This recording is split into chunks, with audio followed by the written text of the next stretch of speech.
दक्ष police news, पहिले खाकी मग बाकी।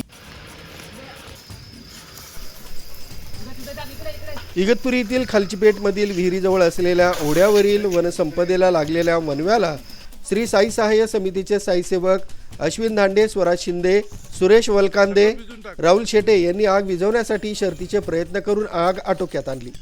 अन्यथा आग मोठ्या प्रमाणात लागून परिसरातील वनसंपदेचं मोठ्या प्रमाणात हानी झाली असती।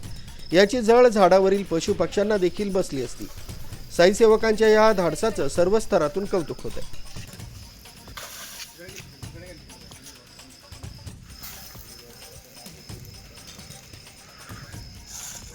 सगळंच भिजून टाक।